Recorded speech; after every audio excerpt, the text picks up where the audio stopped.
I got some Old Testament for you this morning. Does that sound okay? Because I saw something, and lately I've been catching things. I've been listening to, I'm going to endorse the guy. It's Father Mike Schmitz, who is a Catholic priest, and he has a podcast called The Bible in a Year. And he goes through and he uses what's called the Adventure Bible, and which kind of groups things together. So it's not just starting at Genesis 1 and reading through to the end of Revelation. He goes in different groupings together, like he'll be in Genesis, then he'll jump into Job, and Psalms and Proverbs, or he'll be like, he was in Exodus, and he's jumping from Exodus to Leviticus, and it's kind of like putting the thematic stories together with different verses so that you're not just, because I mean, that would be a slog to get through Leviticus that way. Let's face it, Leviticus isn't a page turner. I mean, there's good stuff in there, but it's hard to stay focused when you're reading Leviticus because it's very repetitive, you know.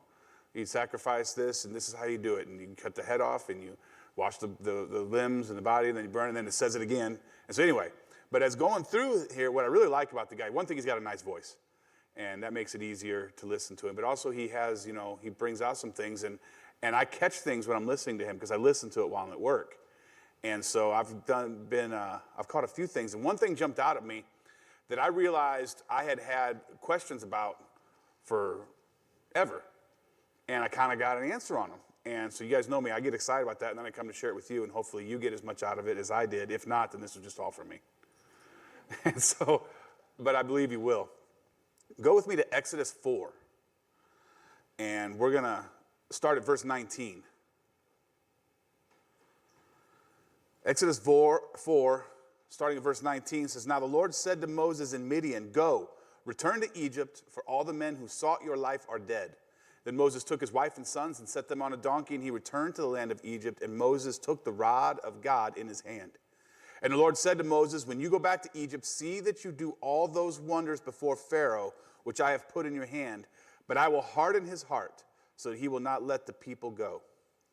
Now we're going to go through and we're going to talk about the 10 plagues of Egypt this morning. And because there's a couple things we're going to get out of that. Now, this is, stuff you remember from Sunday school, I'm sure.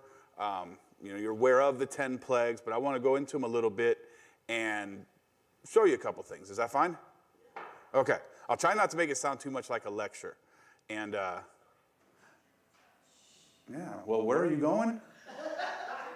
If you're starting the route, I mean, I haven't even gotten started yet, and you're planning your route to get out of here already? This is ridiculous. I haven't even got into it yet. All right. Let's go to Exodus 7. This is the first plague. The Nile and the waters of Egypt turned to blood. Exodus 7, verse 19 and 20. "Then the Lord spoke to Moses, 'Say to Aaron, take your rod and stretch out your hand over the waters of Egypt, over their streams, over their rivers, over their ponds, and over all their pools of water, that they may become blood. And there shall be blood throughout the land of Egypt, both in buckets of wood and pitchers of stone.' And Moses and Aaron did so, just as the Lord commanded. So he lifted up the rod and struck the waters that were in the river in the sight of Pharaoh and in the sight of his servants, and all the waters that were in the river turned to blood." Now if you skip down to verse 22, it says, "Then the magicians of Egypt did so with their enchantments, and Pharaoh's heart grew hard, and he did not heed them as the Lord had said." Now, look, there's a school of thought among some people that tries to explain these 10 plagues of Egypt as a result of a natural disaster. I don't know if you're familiar with people who have said that. I've read people who try to explain this whole thing away by a volcanic eruption that disturbed the environment and caused, the water to appear to be blood. But that's not what the word says. The word said it was blood. And now if you can imagine, how many of you, this is kind of a morbid question, how many of you have ever been around a scene where there's been a lot of blood spilled in person? It has a smell. It has a very distinct smell. And that's when it's fresh blood. Now, if it's been sitting there a while, that smell turns. And so if you can imagine the smell of this would be intense and overbearing. right? Especially in Egypt under a hot sun. This would be intense. Now, what I've always thought is crazy is well, not crazy, but really interesting, is that the magicians of Egypt were able to pull off this trick too. If you remember when God is convincing Moses to go to Egypt, he says, cast your rod down on the ground and it'll turn into a serpent. And then Moses, freaked out and ran from the serpent, which is understandable. It says serpent, we don't know what kind of serpent it was, if it was, a cobra or if it was, an anaconda. I think if it's an anaconda, I might take a couple steps back myself, right? And then God told him to grab it by the tail. When he grabbed it by the tail, it turned back into a staff. Now, Pharaoh's magicians were able to do the same thing. And it said that God told Moses to put his hand in his coat, and he took it out, and it was leprous. He told him to put it back in, and when he took it back out, it was clean again. Pharaoh's magicians were able to do that as well. I want to know, when I get to heaven, how they did that, how the magicians were able to pull that off. I believe, this is what I think, is that they were, and this is going to bear out a little bit later, you'll see what I'm talking about, but I believe that there were evil spirits at work who were working signs and wonders. We know from the word that evil spirits do have the ability to do that. In fact, if you flip to the end of the Bible and you read in Revelation, we know that the false prophet will be able to call lightning down from heaven during the reign of the Antichrist. So there is a dark power that sometimes occurs. Do you believe that? There's demonic activity that can affect the natural world. All right, so anyway, Pharaoh entreats, after every one of these plagues, just to save time, we're not going to go through all of it, but after every plague, the Pharaoh comes to Moses and asks him to be relieved from the plague. Moses goes to God. God relieves the Egyptians of the plague, and then Pharaoh's hardens his heart again. So we're not going to read all those intermediary verses. We're just going to know that after every plague, Pharaoh asks for relief, he's granted relief, and then he hardens his heart again. The second plague is frogs. Exodus 8, verses 5 through 6, then the Lord spoke to Moses, say to Aaron, stretch out your hand with your rod over the streams, over the rivers, and over the ponds, and cause frogs to come up on the land of Egypt. So Aaron stretched out his hand over the waters of Egypt, and the frogs came up and covered the land of Egypt. To save time, we know that the frogs were so many that they piled them up in heaps. Again, dead frogs in a desert sun.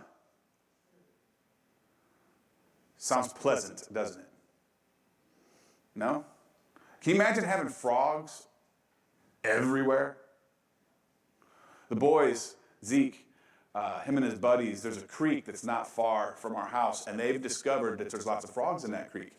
So now they like to go down there and catch frogs.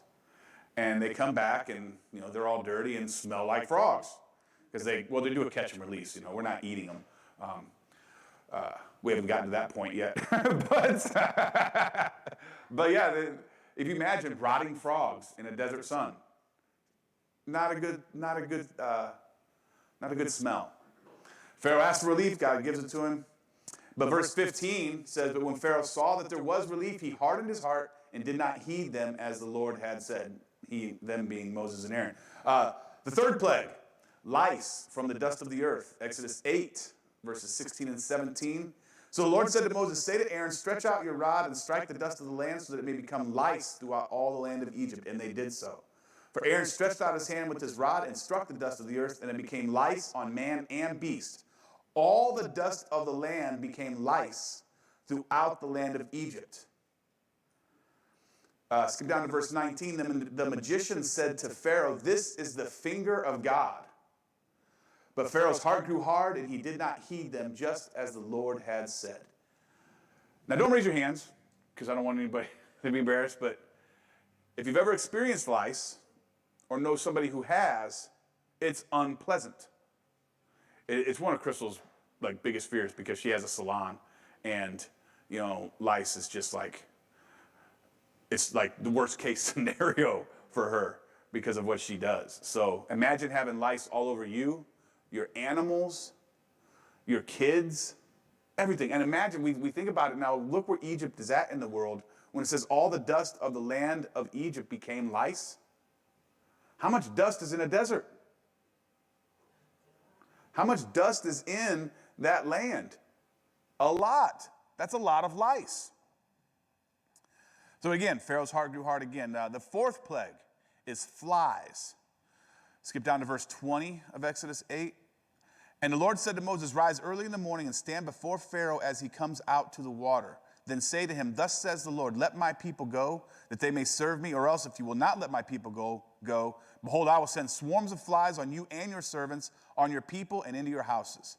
The houses of the Egyptians shall be full of swarms of flies, and also the ground on which they stand. And in that day I will set apart the land of Goshen, in which my people dwell, that no swarms of flies shall be there, in order that you may know that I am the Lord, and in the midst of the land. I will make a difference between my people and your people. Tomorrow this sign shall be. And the Lord did so. Thick swarms of flies came into the house of Pharaoh, into his servants' houses, and into all the land of Egypt. The land was corrupted because of the swarms of flies. And then verse 32 says, but Pharaoh hardened his heart at this time also, neither would he let the people go. Swarms of flies. You know, we have phrases about flies, like a fly in the ointment, how annoying flies are. Imagine them everywhere to where they cover the ground. They cover the house. They cover you. Have you ever been out somewhere where there's been a lot of flies and they're constantly, they dive bomb your face for some reason? And it's just, you spend your whole day doing this the whole time. Now, I want to point out something else too, that we're into plague 4, and it's the first time that the Israelites did not suffer the effect of the plague as well. So situate that in the back of your head and remember it. I did this. This was me situating it into the back of my head so that I would remember it, because we're going to talk about that a little bit more later on. Plague number 5. Are you still with me? I know we're just doing a little bit of reading right now, but I'm going somewhere. Exodus 9, verses 1 through 6. Then the Lord said to Moses, go into Pharaoh and tell him, thus says the Lord God of the Hebrews, let my people go that they may serve me. For if you refuse to let them go and still hold them, behold, the hand of the Lord will be on your cattle in the field, on the horses, on the donkeys, on the camels, on the oxen, and on the sheep. A very severe pestilence.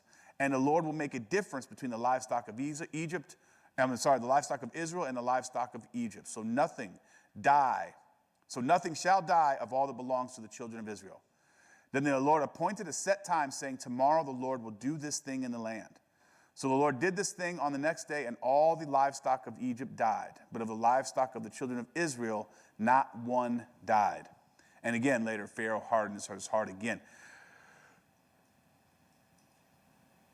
Their means of farming, of transportation, and of work was taken from them. And food, a source of food also. And God gave them warning. He says, at this time, I'm going to do this. And Pharaoh did not let the people go. So the thing that God said he would do came to pass. And all the livestock in Egypt ended up dying of this pestilence. Plague number 6, boils. Exodus 9, 10 through 12. Then they took the ashes from the furnace and stood before Pharaoh, and Moses scattered them toward heaven. And they caused boils that break out in sores on man and beast. And the magicians could not stand before Moses because of the boils, for the boils were on the magicians and on all the Egyptians. But the Lord hardened the heart of Pharaoh, and he did not heed them, just as the Lord had spoken to Moses. Now, nurses, boils, just so we're understanding, if I understand, they're open sores, like, right? That are painful and hurt. Yeah, they're nasty. They leak, don't they? They ooze. And it makes the same thing that happened to Job. And he had to sit on ashes and scrape himself with a broken pot to kind of get some kind of relief from what was going on. Now imagine in Egypt, everybody getting struck with this at the same time. It's bad enough that you've got it, but now you've got your kids walking around with these things too. And the magicians couldn't even approach, and in Egypt culture is similar in this aspect to what would become the children of Israel's culture, is that uncleanness meant you could not go into your holy places. So you couldn't go before Pharaoh if you were unclean. You couldn't go, so the minister, the magicians and his advisors couldn't even come to him. Everybody was isolated in their pain, in their discomfort in Egypt. Not verse 7, but plague number 7. Exodus 9, verses 18, starting at 18. Behold, tomorrow about this time I will cause very heavy hail to rain down, such has not been in Egypt since its founding until now. Therefore send now and gather your livestock and all that you have in the field, anything that survived before this. For the hail shall come down on every man and every animal which is found in the field and is not brought home, and they shall die. He who feared the word of the Lord among the servants of Pharaoh made his servants and his livestock flee to the houses. But he who did not regard the word of the Lord left his servants and his livestock in the field.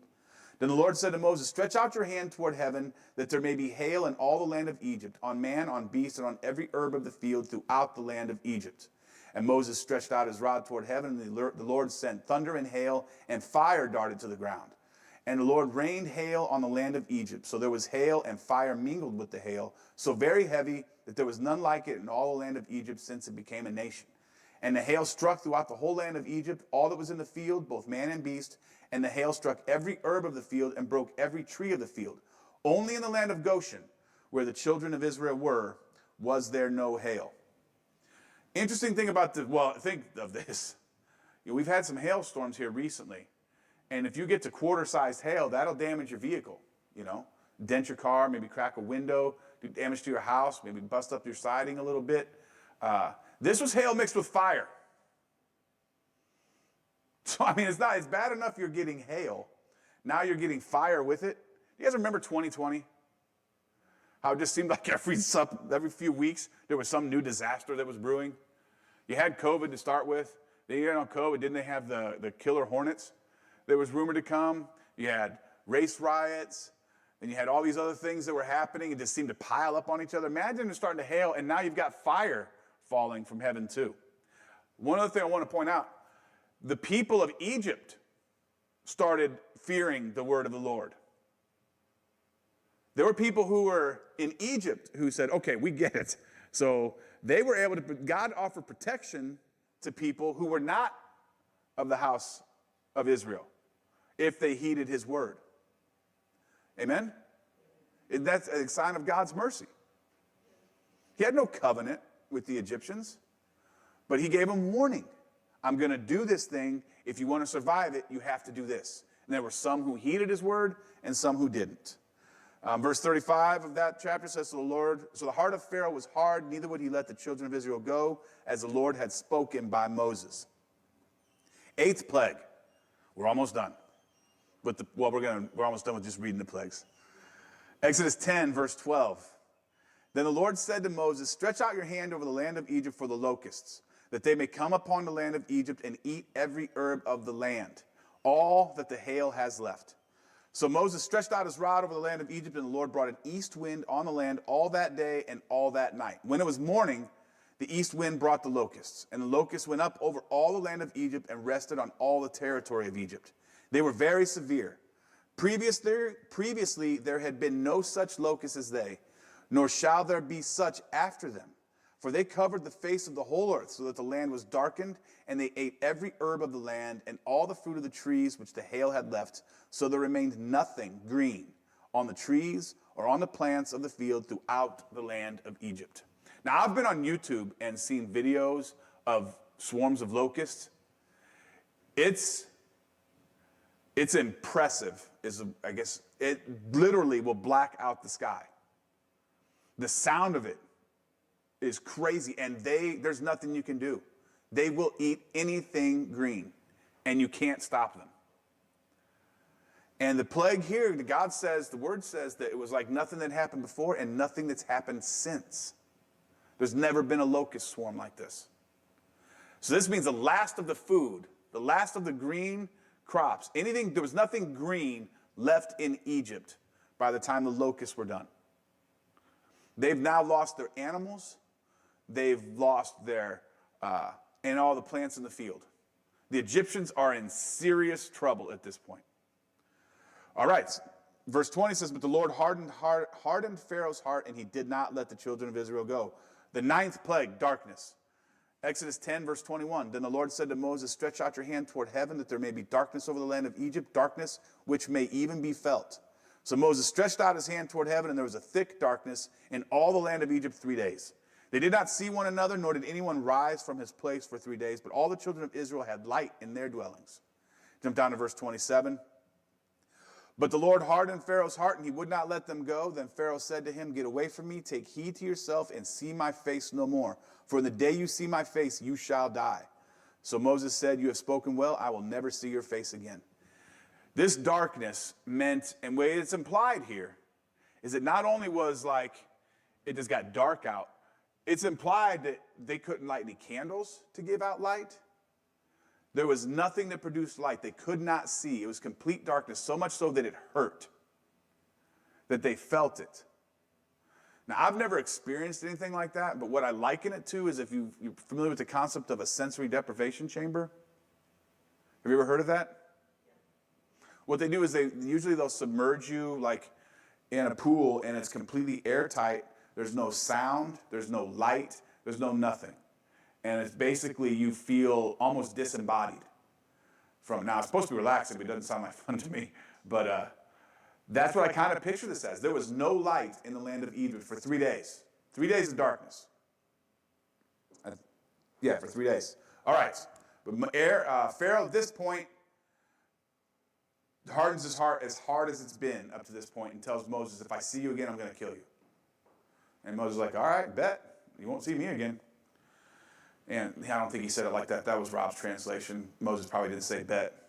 But he may have. You don't know. You weren't there. The 10th plague.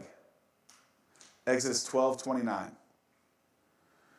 And it came to pass at midnight that the Lord struck all the firstborn in the land of Egypt, from the firstborn of Pharaoh who sat on his throne to the firstborn of the captive who was in the dungeon, and the firstborn of all livestock. And after this, we know that Pharaoh does finally just tell him, get out and go. Now, he would chase them again, and then his army was destroyed as the Israelites crossed the Red Sea. But if you remember back at the very beginning of this story, we didn't read it, but God told Moses at the beginning what he was going to do. He says, you go to Pharaoh and tell him, Israel is my firstborn. If you will not let my firstborn go, I will take your firstborn. And that's what happened. This was the final plague. Now, all right. Why did God send 10 plagues? And why these plagues? Have you ever thought about that? I have. I've thought about it. And that's why we're here this morning, because I do think about stuff like that. Each plague is significant spiritually. Now, the number 10 is a sign of perfection, right? You have 10 commandments. We give the 10th of what we owe as a tithe, of what we make our increase as a tithe. 10 is easily divisible, and it's an easy number to work with. So 10 would match the 10 commandments that God would give later on. So God was teaching. Through these plagues, God is teaching, not just punishing. He's teaching the Israelites, and he's teaching the Egyptians. Now remember, Hebrews had been in Egypt for 430 years. We have a hard time, especially in America, wrapping our brains around that kind of history, because we don't have that kind of history in this country. It was, 1776 is when we became a nation, but we've probably there's only been Europeans on this continent for about that amount of time. So we're talking about all the way back when the first settlers came to the New World. That's still not as long as the Egyptians were enslaved in Egypt. Now you think about how our culture has progressed and how it's developed and how it's grown, and the things we've become accustomed to, the things that are uniquely American. And people who come from other nations, they get ingrained into that culture as well. And you start and it becomes part of their culture too. The Israelites had been in Israel 430 years. They had become accustomed to Egyptian culture and Egyptian gods. And this is what's going on. First plague, water is turned to blood. God is going to teach the children of Israel and the Egyptians and us. Because turning water to blood was God showing his preeminence over the gods of Egypt. These plagues is God showing that he is greater than the gods of Egypt. Because he turns water to blood, the god of the Nile, whose name was Hapi, was a water bearer and was the god of the Nile. The Nile is extremely important to Egypt. The reason Egypt is able to grow crops is because every year the Nile overflows its banks, waters the ground, fertilizes, brings it the nutrients that it needs so that the Egyptians can have crops. That happens every year. The Nile is a very important part of Egypt being able to survive. And turning the Nile to blood was God showing his authority over what the Egyptians had given worship to, which was Hapi, the god of the Nile. The second plague was frogs. The Egyptian goddess of fertility, water, and renewal had the head of a frog. It was Heket. So the Egyptian god of fertility was represented as having the head of a frog and was in charge of fertility, water, and renewal. Now,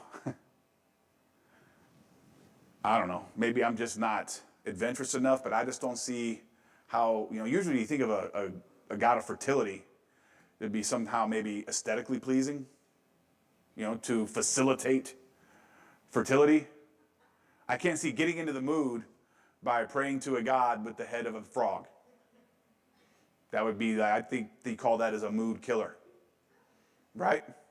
Maybe you guys are different. That's just me. Everybody's different. We all have different tastes and, different things to get your motor running. But the head of a frog just does not, I'm not in that camp. The third plague was lice from the dust of the earth. Well, the Egyptian god Geb was the god of the dust of the earth. So now look at these again. We're talking about the Israelites had been in Egypt for 430 years. They had become accustomed to the Egyptian way of life. They had been cultured in. They had been ingrained into that culture. And Egyptians is a pluralist deism, meaning they have gods for everything. We're familiar with this like the Greek gods. Zeus, Apollo, Aphrodite, Hera, Demeter, all of them. Different gods of different things. Hades, Poseidon.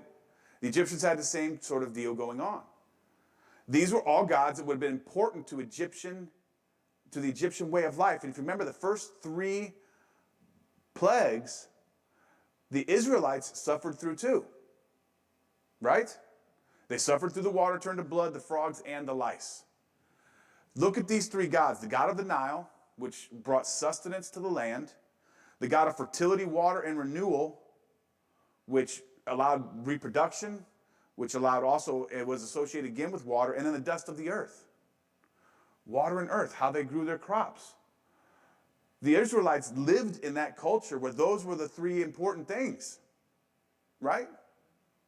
God showed his dominance over those Egyptian gods. The 4th plague, flies. The god of creation, movement of the sun, and rebirth was a god by the name of Capri, who had the head of a fly. This is just God blatantly showing his power over the gods of the land.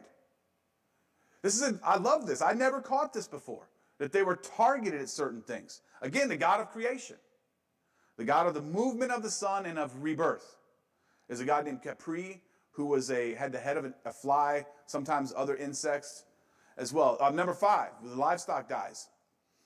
The goddess of love and protection, who is depicted with the head of a cow, was a goddess named Hathor. So again, the direct physical representation of this goddess had a cow's head. All right, no. I don't ever met a woman who likes to be said she looks like a cow, right? Right? That's not a compliment. No? Okay. The goddess of love and protection was depicted with the head of a cow was the goddess Hathor. Number 6, the 6th plague, boils. You're familiar with this god. I'm sure you've heard this name before, but the goddess of medicine and peace in Egypt was Isis. That's a very familiar god, the goddess Isis. So the boils directly attacked health, medicine, right? Where was Isis when the boils happened? Right? Where was Khepri, the god of creation, when the flies came around? Where was Geb, the god of the dust of the earth, when lice came around? Where was Heket, the goddess of fertility, water, and renewal, when the frogs came around? Where was Hapi, when the god of the Nile, when the water was turned to blood? Do you see what's going on here? Do you see what God's doing? Verse 7, or plague number 7, hail mixed with fire. Well, the goddess of the sky was a god. I'm probably pronouncing this wrong, but this is how it's spelled, Nut. I didn't write the Bible. I didn't name this god, but the goddess's name was called Nut, and was the goddess of the sky. Where was the goddess of the sky when hail and fire were falling out of it? 8th plague, locusts. The god of storms and disorder was a god named Seth. Which, out of all these names, you just get a Seth in there. I know people named Seth. So, where was the god of storms and disorder when locusts ate the last of every green thing in the land of Egypt? Where was he? The 9th plague, darkness. The god of the sun to the Egyptians was a god named Ra, which you've probably heard from movies, and if you watch like The Mummy, or these other things, you probably heard the name Ra. Where was the god of the sun when darkness fell for 3 days on the land of Egypt? And finally, the 10th plague, the firstborn being killed. Pharaoh in Egyptian culture was considered a deity. The firstborn of every child and every beast was a direct attack at Pharaoh himself, who considered himself to be the son of Ra, considered himself to be the son of God, the son of a god. In each of these plagues, God destroyed the concept of the gods that had been in Egypt, their most powerful gods.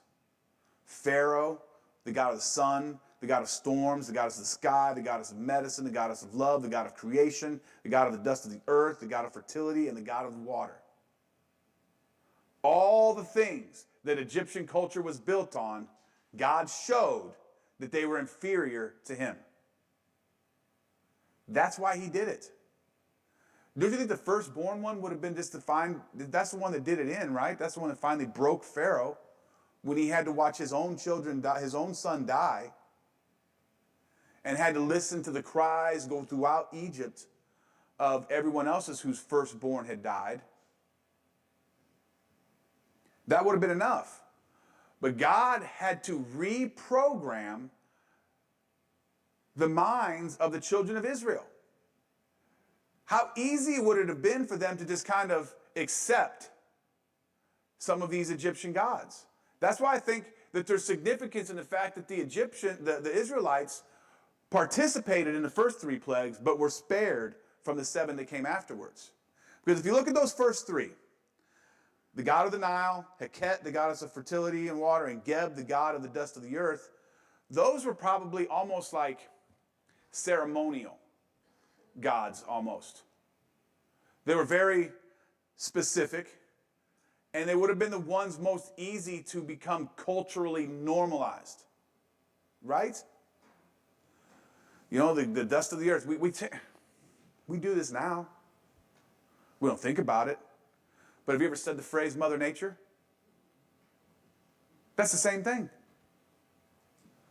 That's the same thing as what's happened with the Israelites. You could almost imagine them thinking of, Geb, the god of the dust of the earth, as almost like a Mother Nature type of a thing. We say it not realizing how much significance it has, but you placed Godhead on someone not God.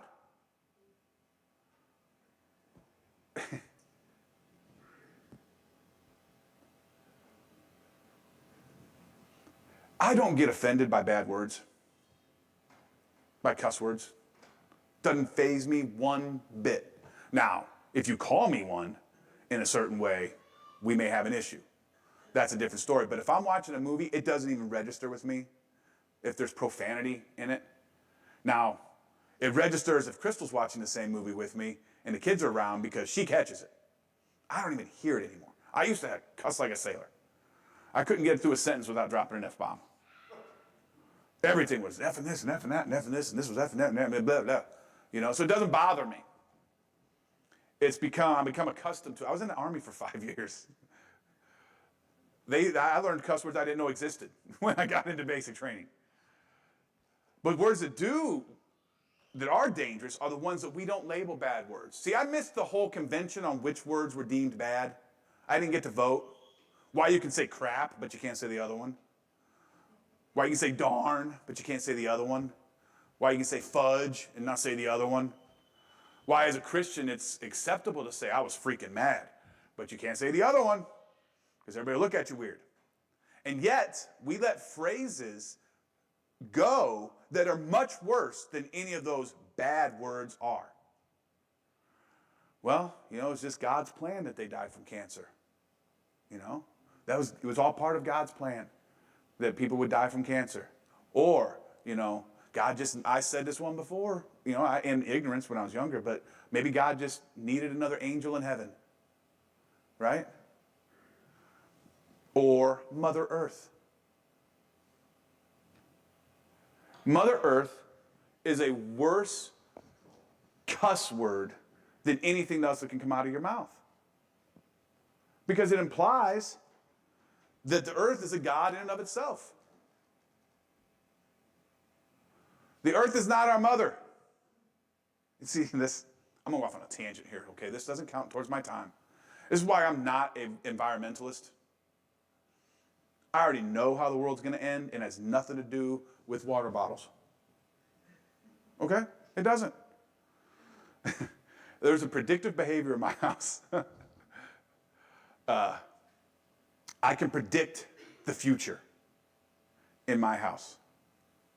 If Crystal walks in the house and sees a plastic water bottle in the garbage, I know I'm getting yelled at. I can predict the future. Because Crystal likes to recycle. I don't like to recycle. I do it because that's, you know, she has asked me to many times. I don't care about recycling. I know that the earth is going to have a specific fate. But if you see what this environmentalist movement is doing, if you watch the news, these green initiatives, all this is worship of the earth. Amen? They're willing to sacrifice. Wow, I don't want to get too off on a tangent because I hate that sort of thing. But these stuff that they're setting in for a carbon neutral and a, you know, reducing your carbon footprint are going to make people's lives worse in the interest of trying to save the planet. They want to save Mother Earth. It's a worship. Now, look, having said that, I don't think companies should be dumping stuff in the water. I think there should be regulations on what goes into the air. I believe in clean air and clean water and all that stuff, but the reasonable things. But this idea that there are people who think that more people should die because we're overpopulating the earth. We have to protect the earth, that the earth can't sustain it. God created this earth to be able to sustain all of life. Amen? And I think I've done it before. I can prove to you mathematically that the earth is not overpopulated. You could put every single person on planet Earth alive right now, all 8 billion of them, in the United States alone, and everybody would have a plot of land about the size that I live on now.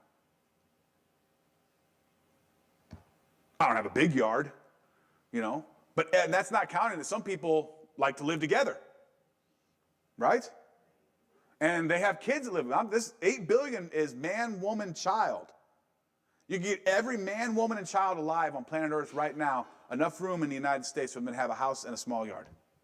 The earth is not overpopulated. This worship of the earth is the same thing that the Israelites saw the Egyptians do and had been fallen into that culture. Because it was easy. Because you could see where it would make sense to just kind of, you know, just casually go along with that culture. How often do we casually go along with culture now? Right? We watch shows like American Idol. In the title. It says idol. We idolize rock stars, movie stars, celebrities, politicians. I won't even do it. But we idolize people. And we go along with that culture. We put them on a pedestal. We venerate them. Athletes. Oh, this was one that hit. Let's pick on myself. There's athletes. I still think Walter Payton's one of the greatest, athlete that's ever lived. Why would I spend that much time thinking about Walter Payton? That's part of culture. When God says you'll have no other gods before me, he's talking about you won't have any, athletes, movie stars, politicians, leaders, anything like that you honor more than me. Our culture especially worships celebrity. Go on Facebook and just start scrolling and see all the times you'll see people talking about celebrities or the gossip that goes on, about this celebrity's dating this celebrity, or this celebrity did this, or this celebrity did that. How many times have you heard about Prince Harry and Meghan Markle in the last year? Why? They're not even from here. And I don't care. We worship things. We venerate things. And it's in culture. It's ingrained into our culture. And so that's in us. And we do it without even thinking about it. I've clicked on the stupid links. What did Meghan Markle do now? I catch myself clicking on a link. What did this actor or actress say about this thing? What did this athlete do? What did this athlete do that got him arrested? That sort of thing. And that takes up part of my thought life. I'm the only one who's ever done it, so just forgive me for it so that we can move on with the rest of our day and you can hear the rest of what I've got to say this morning. But it's culturally, gods are placed all around us. The same thing had happened to the Israelites, and God was showing them he is the only true God. And he treated all these gods this way. And if you look later on, the ones after the first three, the ones that the Israelites were spared from, would have been ones that would have been harder for them to accept. Because now you have the fourth plague, flies, which is a god of creation, Capri. The Israelites had their own culture about how the earth was created because it had been passed down to them about the days of creation. The goddess of love and protection, it culturally ingrained in the Hebrews deeper than the Egyptian culture. The God was their protection. It was God that had saved them. And in the livestock, and the goddess of medicine and peace, they knew God was their God. So these other ones, the God of the sun, and then the ultimate God, Pharaoh, it would not have been as easy for them to assimilate. It would have been easier for them to resist that assimilation. So that's why they were spared from those plagues. Now I want to go back, so you understand that part, right? But there's still one part of this story that's always bothered me. Now that I've made my, I see what God was doing in these plagues. Because, not every Egyptian was Pharaoh. Right? There were just Egyptians that had no say in what was going on. And were probably decent people. And we see throughout the plagues that some of them started to believe. Well, they believed in the God that they saw, the God of the Israelites. They heeded the voice of the Lord during the plague of hail. We didn't go into because we didn't read all the verses, but they even were clamoring for Pharaoh to send these people out. We can't take anymore. And those people suffered these plagues. And I always kind of, there's times in the Old Testament where I have to use my faith that God is a just God because, when you see what happens to the Egyptians, when you see what happens in other cases where the wrath of God is kindled against mankind on earth, and, I don't understand always because it seems like innocents pay the price. But I do have faith. That's where my biggest faith comes, is that God is a just God. Amen? And that what he does is just and is right because his ways are above my ways. And so I may not be able to understand. Someday when we get in heaven, we got a long time in heaven. And I think we're going to be learning. And I'm going to have lots of questions. And I don't know if it's how it works in heaven, if you have to submit your questions in writing and, then wait and receive the reply. I'm not sure how that works. If you just get like a Google type thing where you can just type it in and all the questions are right there. I don't know. You have to, I don't know if you won't have to wait in line because lines are of the devil. But I'm just curious how it's going to work. Don't you ever get curious about stuff like that? How it's going to work? I do all the time. I just wonder. I'm wondering if you get an angel, your guardian angel's assigned to you, and you have to ask him the questions, because I've already annoyed my guardian angels enough in my time here on earth that if I start throwing a lot of questions at them, their patience is going to run thin. Even though they're angelic beings, they might just be like, all right, that's enough. You ever been around a toddler who's got question after question after question after question after question? That's me. And I still have that inside of me. But there is still one part of this story that's always stuck out to me. I want to go back again to what we first read, and that is in Exodus 4. I think this is verse 21. And it says, which one is first? I don't have them split up. So verse 21. Okay, yeah. And the Lord said to Moses, when you go back to Egypt, see that you do all those wonders before Pharaoh, which I have put in your hand, but I will harden his heart so that he will not let the people go. When you read that, it sounds like God's setting Pharaoh up. He says, I will harden Pharaoh's heart so that he will not let my people go. Is God, and it says repeatedly throughout the story of the plagues that the Lord hardened Pharaoh's heart so he would not let the people go. Sometimes it says that Pharaoh's heart was hardened. Sometimes it says and the Lord hardened his heart. That sounds like God is violating Pharaoh's free will.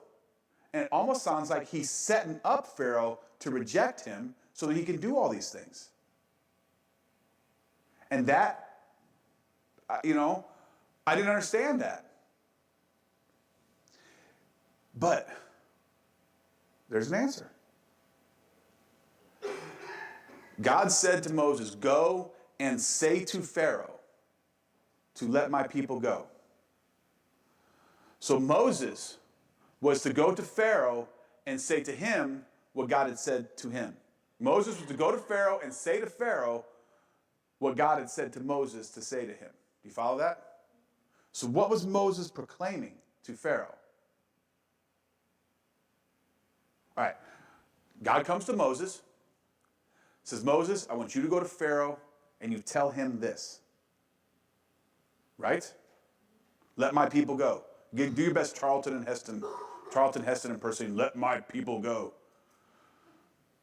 God said to Moses, do your best Charlton Heston impersonation and go to Pharaoh and tell him to let my people go. So now Moses goes to Pharaoh, and what is Moses proclaiming?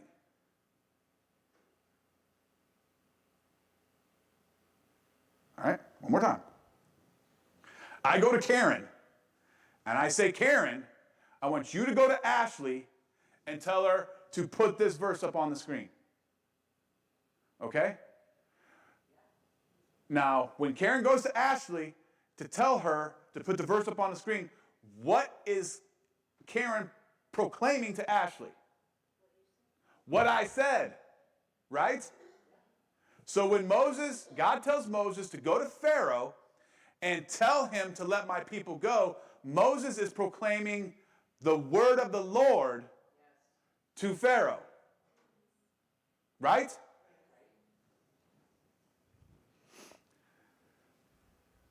God wasn't hardening Pharaoh's heart. The word of the Lord hardened his heart. Okay? It wasn't that God reached inside Pharaoh and manipulated his mind so that his heart would be hardened and he wouldn't listen. The word of the Lord came to Pharaoh and he refused it and it hardened his heart. There's a difference there. It may seem subtle, but there is a difference. We know that the word of the Lord came to Moses to send the word to Pharaoh, and Pharaoh refused it, and his heart was hardened. So when God is saying, I will harden his heart, God is not saying, I'm going to reach in and toy with his brain so that he doesn't listen. He's saying, I'm sending my word to him. He won't follow it because I know him, and his heart will be hardened because of it. Right? Am I off base? Do you see how we got here for this? God sent his word to Pharaoh. God didn't visit Pharaoh. He sent his word through Moses, right? God knew Pharaoh. The same way he knows me. The same way he knows Dina. The same way he knows Sue. He knows us.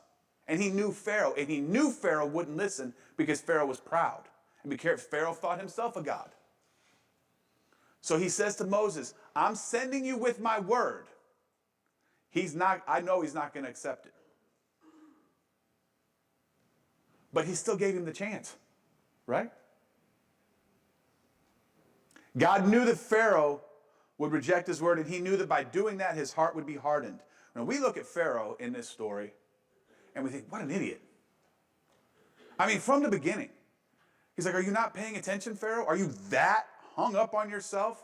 You've seen water turn to blood. You've seen flies that covered the earth, locusts, frogs, animals dying, hail mixed with fire, darkness that you could feel, and you still don't believe? You still think that you're bigger than this thing? And we think, what an idiot. I thought, what an idiot. Maybe you thought it too, and he's more polite than I am and didn't say it. How could he not see what was clearly happening? How could he ignore the supernatural evidence that was presented to him of the power of the one true God? Go to Mark 3. And we're going to pick up in verse 1. And he entered the synagogue again, he being Jesus. And a man was there who had a withered hand. So they watched him closely, whether he, Jesus, would heal him on the Sabbath, so that they might accuse him.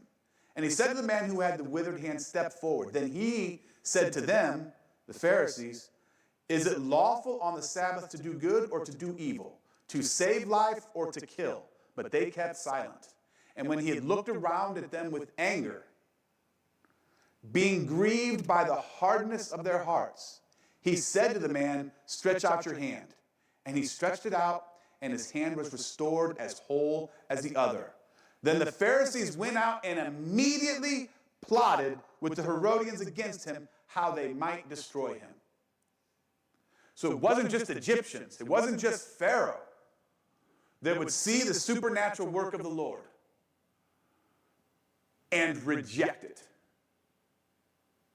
The Pharisees did too. And look, in this verse, it's interesting because we know when Jesus got mad at the temple and overturned the tables and all that stuff, we know those stories. Well, sometimes we forget a verse like this where Jesus looked at them in anger at the hardness of their hearts. Their hearts had become so hard that they couldn't even see the humanity of that man who was standing there who needed help. That's how hard their hearts had become. And that moved Jesus to anger. Now, he didn't beat them like he did the people in the money-changing tables, but maybe it crossed his mind. I don't know. Maybe he did. He looked at them in anger. He was grieved by the hardness of their hearts. And you see what happens. The hardness of their hearts was such that they saw a miracle with their own eyes, and their reaction to it was to plan to kill Jesus. That's what the hardness of their hearts was. That's the level of that. The Israelites did it too. If you go to Hebrews 3, verse 7, we'll start there. Therefore, as the Holy Spirit says today, if you will hear his voice, do not harden your hearts as in the rebellion, in the day of trial in the wilderness, where your fathers tested me, tried me, and saw my works 40 years. Therefore I was angry with that generation and said, they always go astray in their hearts, and they have not known my ways. So I swore in my wrath, they shall not enter my rest. God was moved in anger against the Israelites because for 40 years in the wilderness, being led at night by a pillar of fire in front of them, and by day by a cloud that moved in front of them, defied every law of physics that we know. Bread literally fell from heaven every day, except for the Sabbath, and fed them supernaturally for 40 years. 40 years, almost, there would have been, I was trying to make a joke, I can't think of it now. 40 years is a long time. Enough that they should have become accustomed to seeing the supernatural work of God, but their hearts were hardened anyway. So it's easy to call someone like Pharaoh stupid, or someone like the Israelites stupid, or the Pharisees stupid, because they would see the supernatural and still not receive it in themselves. But we do the same thing. Our hearts can become hard. Our hearts can become, it becomes usual.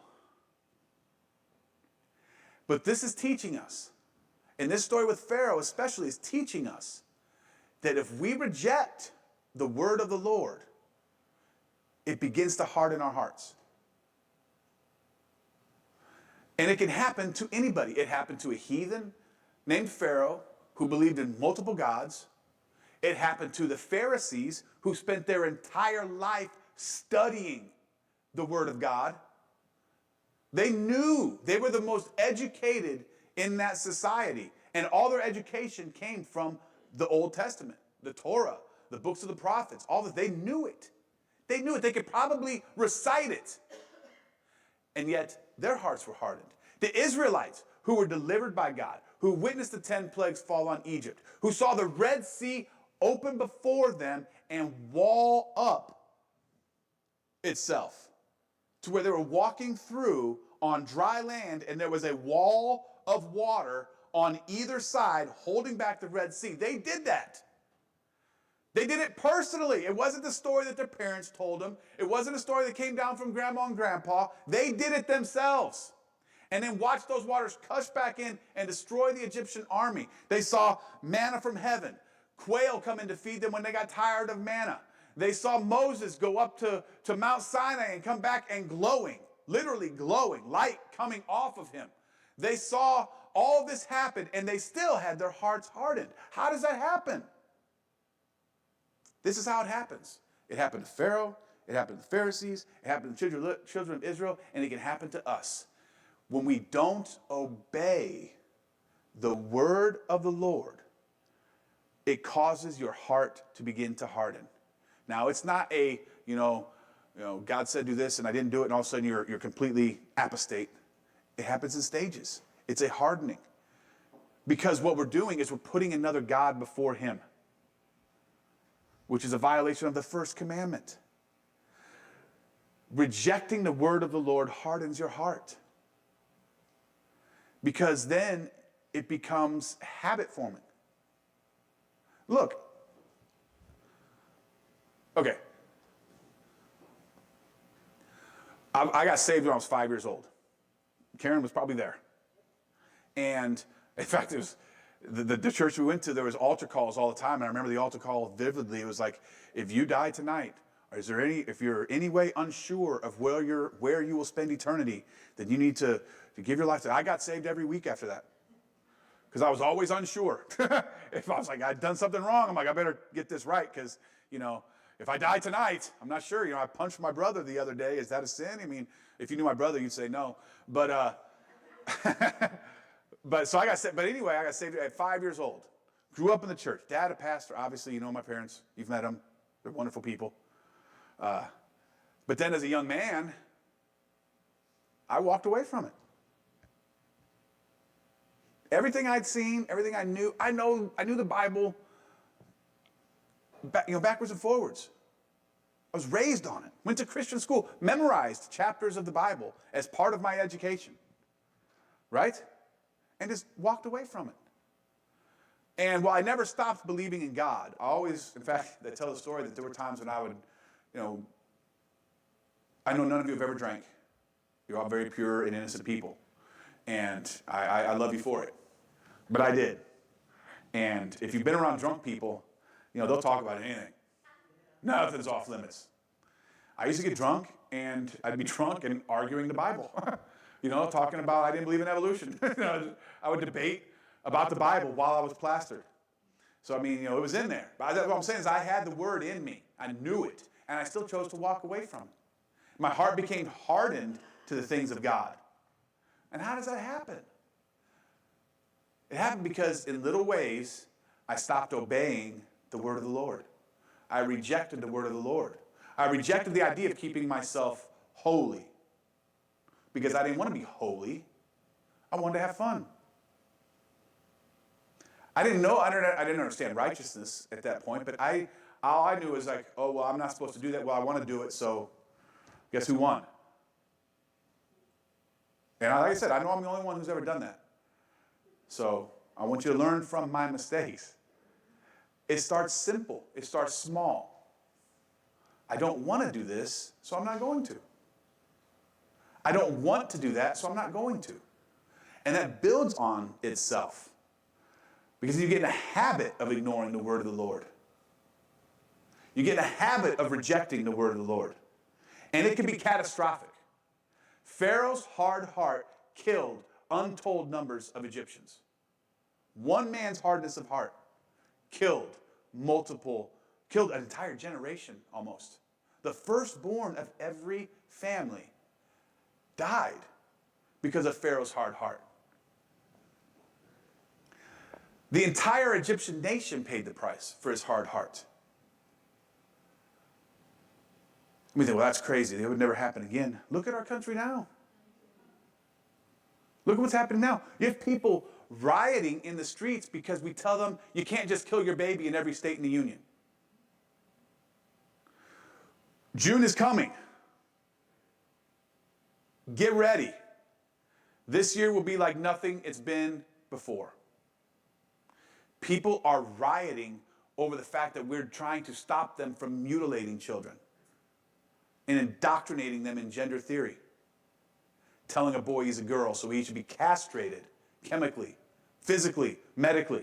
Telling a young girl she's supposed to be a boy, so they're going to do double mastectomies on them and change and alter their body for the rest of their life.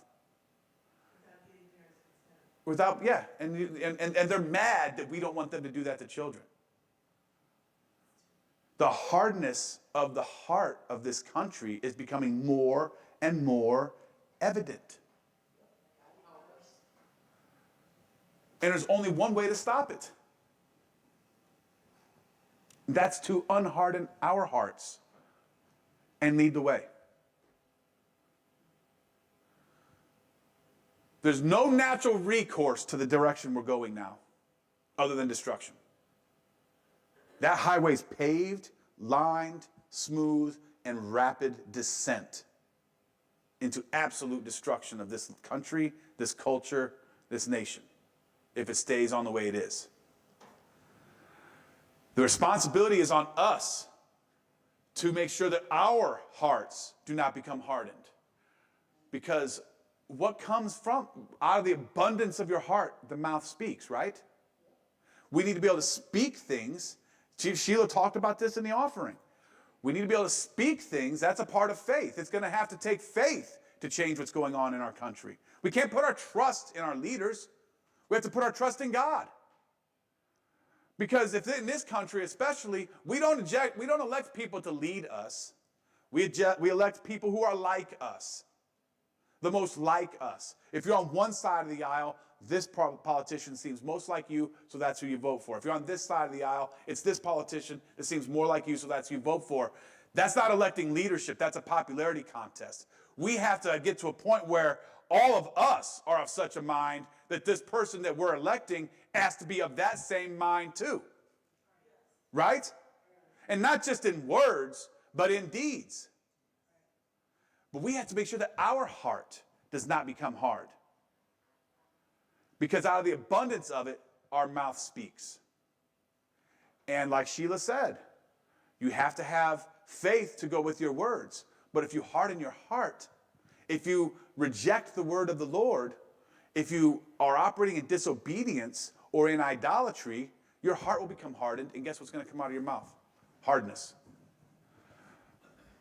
There are people who I agree with politically, who are commentators and pundits, who talk in a way that is antithetical to my beliefs. Does that make sense? I said that really weird. What I mean is I agree with what they stand on, but the way they say it is poisonous and doesn't help anybody. Does that make sense? It comes out of a hard heart. It's the love of God that will bring man to repentance. And that's what needs to happen. You have to start focusing on breaking up those parts in your heart that have become hard. We all have them. Blind spots. We have little things that we've allowed to develop into stone. But here's the thing. God is a miracle working God. He can roll the stone away. Right? And another thing. Again, rejecting the word of the Lord is what causes your heart to become hardened. So what does that imply? Obedience. There has to be obedience. We have to obey the word of the Lord. If Pharaoh had obeyed the word of the Lord from day one, Egypt would have maintained all its prosperity, and the Hebrews would have gone, and it would not have been. Can you imagine the destruction that reigned over Egypt for generations after this? How hard that would be to recover. Not only did the crops they have in the ground die, they didn't have a way to plant for next year. They had to start from scratch again. Because the Israelites took most of their physical wealth, the gold and the silver, their clothes, took it with them. I don't want that to be us.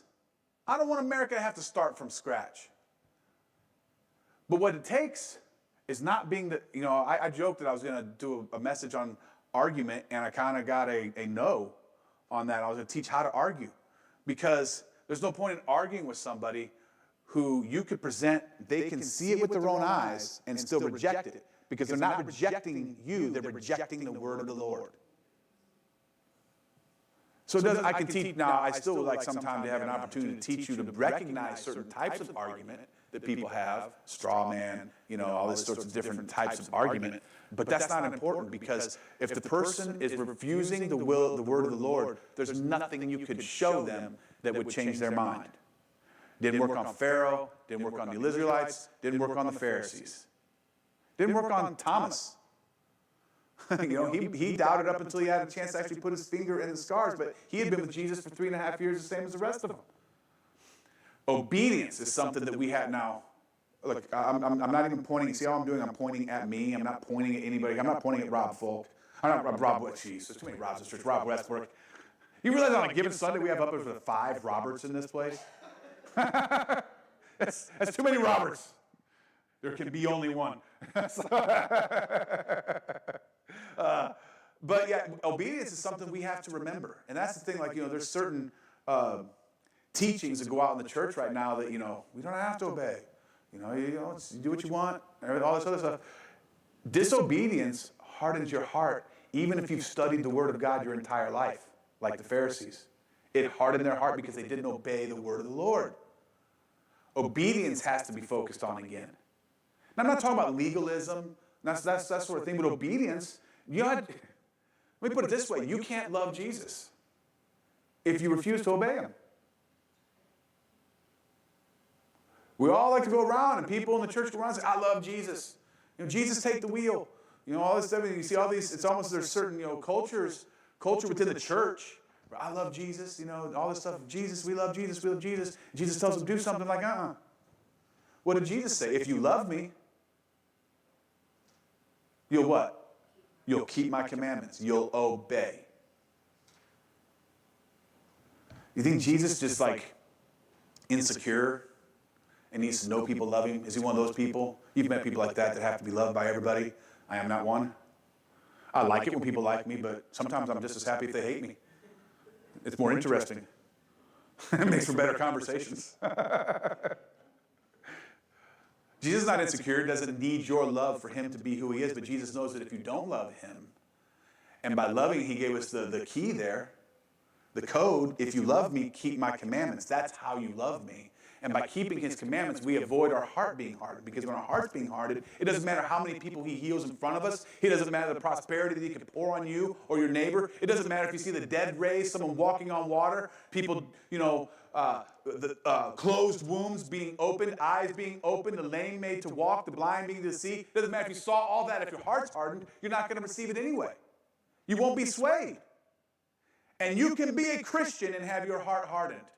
You can be spirit-filled and have your heart hardened, and it starts with not obeying the word of the Lord. This is the thing that I think is being worked on me more than any of it, because there are places I've become, and I'll just admit it, there's been places I've been like, I don't want to do that.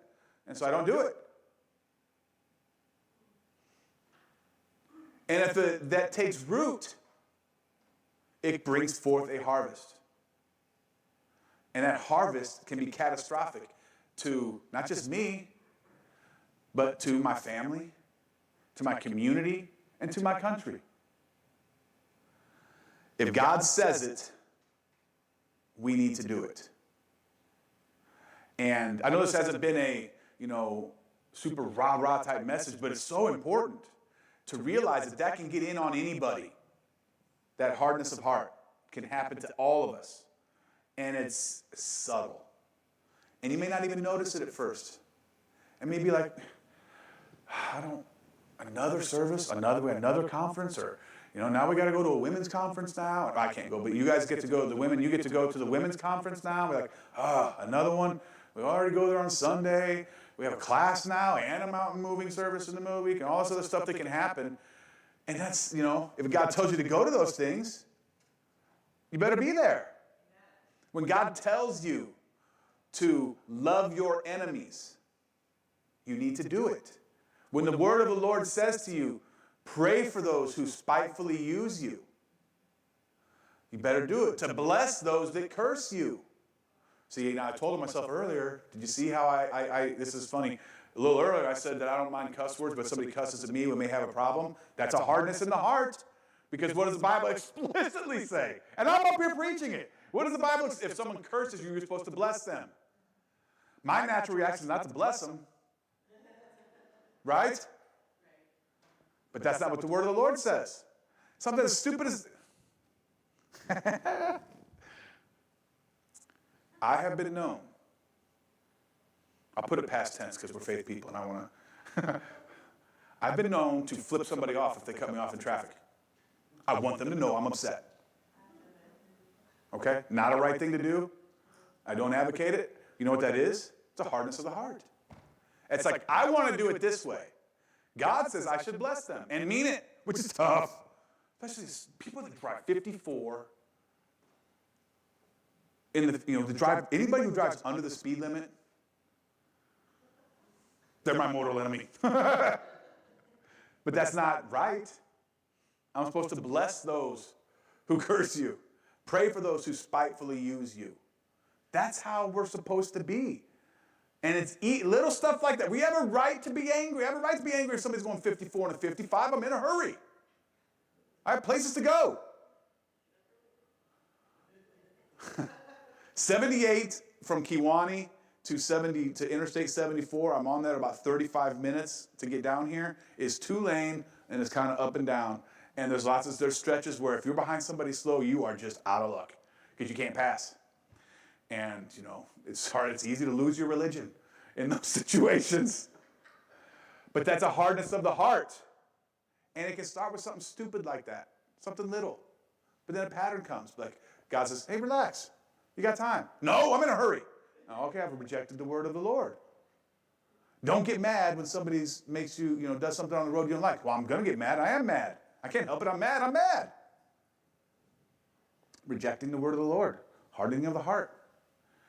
You get in an argument with somebody, don't call them dummy. But they are. It's a hardening of the heart. Yeah. I've been tested and failed many, many times on some of these areas. And I'll tell about myself because I know I'm the only one who's ever failed. So I'm glad to help you, all you perfect people. And it's important to keep an eye on this. Because it's only going to take the faith. And remember how God says, if my people will humble themselves and call on my name, I will heal their land. Our land needs healed fast. Fast. Do you realize that 25% of under 18 in this country identifies as being LGBT? That's 1 out of every 4 children in this country identifies in that group. That's insane that it's happening. We need healing and we need it fast. But we cannot speak forth healing if our heart is hardened. And our heart becomes hardened when we reject the word of the Lord. Amen? Did you get anything out of that today?